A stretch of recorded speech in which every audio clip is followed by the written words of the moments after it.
الله سبحانه وتعالى يقول: فأما عاد فاستكبروا في الأرض بغير الحق. وقالوا بعدها حاجة غريبة جدا. بصوا قالوا إيه؟ وقالوا من أشد منا قوة. ده لسان حالهم، يعني شايفين نفسهم كده عندهم عجب وكبر. مين أحسن مننا؟ مين أقوى مننا؟ مين هيقدر يغلبنا؟ الله سبحانه وتعالى يكمل الآية ويقول: أولم يروا أن الله الذي خلقهم هو أشد منهم قوة وكانوا بآياتنا يجحدون. يعني تأمل في آية زي دي سبحان الله يوصلك كده لنتيجة إن القرآن فعلا مناسب لكل زمان ومكان. لأن بصراحة أول ما سمعت الآية ديت أول شيء جه في بالي في ظل الأحداث اللي احنا فيها ديت هو قول بعض الناس إن احنا عندنا الجيش الذي لا يقهر. تمام؟ مين أقوى مننا؟ من أشد منا قوة؟ مين هيقدر يغلبنا؟ تمام؟ طبعا طلعت كلام فارغ وأسطورة، والأيام كل يوم بتثبت عكس هذا الكلام. ولكن الشاهد إن هي سبحان الله طبيعة النفس البشرية واحدة. الإنسان لما يتمادى في الكبر ويتمادى في الطغيان ويشوف نفسه كده بيوصل لمرحلة اللي هو يعني خلاص مفيش حد يقدر عليا، يعني مفيش حد هيقدر ان هو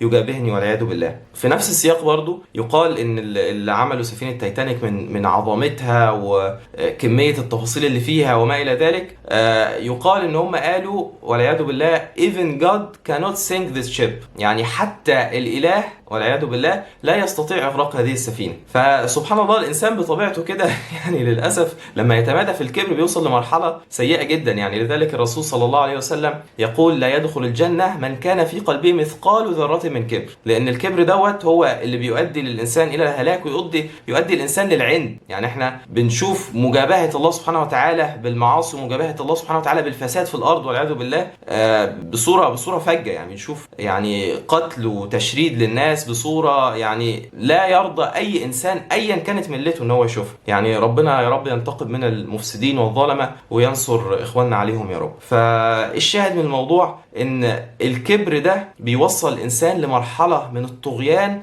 سيئة جدا جدا جدا. لذلك من رحمة ربنا سبحانه وتعالى إن في حساب للناس دي. من اللفتات الجميلة في سورة الفاتحة إن أنت بعد الحمد لله سبحانه وتعالى وطلب الرحمة من الله سبحانه وتعالى تقول: بسم الله الرحمن الرحيم الحمد لله رب العالمين الرحمن الرحيم. تتذكر رحمة ربنا سبحانه وتعالى الشاملة لكل العباد. بعدها على طول بقى عشان الرحمة ديت ما تطغيش على تفكيرك وتخليك خلاص بقى ما ربنا رحمن رحيم يا جماعة خلاص نعمل اللي احنا عايزينه في الدنيا. الله سبحانه وتعالى بعدها على طول في الآية اللي بعدها على طول يقول ايه؟ مالك يوم الدين. تمام؟ يعني ربنا سبحانه وتعالى رحمن رحيم. تمام؟ بس في نفس الوقت هو هيجي يوم دين كل الناس هتتحاسب فيه. وده في حد ذاته من رحمة ربنا سبحانه وتعالى. عشان لما نبقى في أحداث شبه اللي احنا فيها ديت ونلاقي ظلم مستوحش ونلاقي فساد ونلاقي تكالب ناس كتير فسد وظلمة على ناس ضعفاء ليس بيدهم حيلة، فعلا ندرك ان لازم يكون في يوم الدين. بل ممكن واحد من الناس اللي بتشت فكريا كده تقول لك ايه، هو ربنا يعني خالق الناس عشان يعذبهم، عشان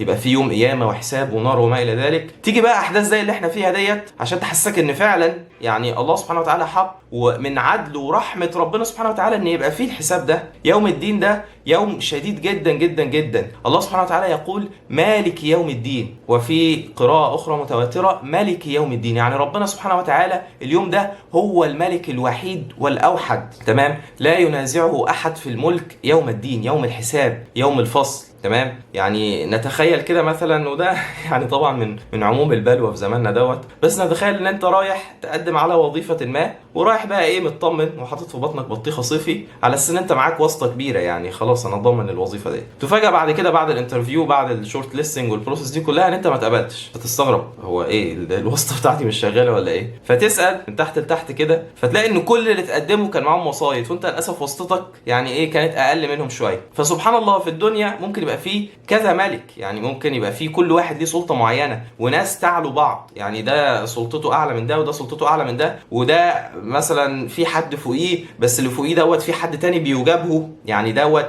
اللي فوق ده يتكلم مع اللي تحته فخلاص اللي تحت يسمع الكلام، بس دوت هيجي عليه وقت معين هيلاقي حد تاني اقوى منه او اكبر منه بيكلمه. هي دي طبيعة الدنيا، يعني طبيعة الانسان كائن طبقي للاسف يعني. فسبحان الله يوم القيامة مفيش كده. يوم القيامة كل الناس اللي انت شايفهم دول، كل الملوك وكل المستكبرين وكل الجبابرة اللي لسان حالهم بيقول من اشد منا قوة، اللي حاسين ان مفيش حد يقدر يغلبهم، كل دول هيخضعوا يوم القيامة. كل دول هيقفوا امام الملك الحق، امام الله سبحانه وتعالى مالك يوم الدين. أو ملك يوم الدين. الله سبحانه وتعالى هيقول لمن الملك اليوم، لمن الملك اليوم. البشر كلهم واقفين أمام الله سبحانه وتعالى، تمام، يوم الحساب. لمن الملك اليوم؟ هل حد يقدر يقول الملك لفلان ولا الملك لفلان ولا الملك فلان؟ الملك لله سبحانه وتعالى. لذلك برضو زي ما اتكلمنا في فيديو سابق ان فهم مآلات الامور سبحان الله بيتضح، والامور بتنور كده في الذهن اكتر لما تستشعر المعاني اللي في القرآن، لان الله سبحانه وتعالى هو اللي خلق الانسان، وهو اللي اعلم بطبيعة النفس البشرية، وهو اللي وجهه بالكلام ده. لذلك لما تجد ان في كبر متفشي في الارض، افتكر ان في يوم الله سبحانه وتعالى هو هيكون الملك الوحيد، وافتكر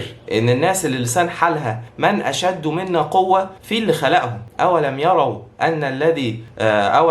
أن الله الذي خلقهم هو أشد منهم قوة. افتكر ده، تمام. نسأل الله سبحانه وتعالى أن يصرف عنا أذى الظالمين، وأن ينتقم من الظالمين القتلة، وأن ينجي إخواننا وينصرنا على من عادانا. استنونا إن شاء الله في فيديوهات جاية، وفيديو كل يوم في رمضان، وكل سنة وأنتم طيبين.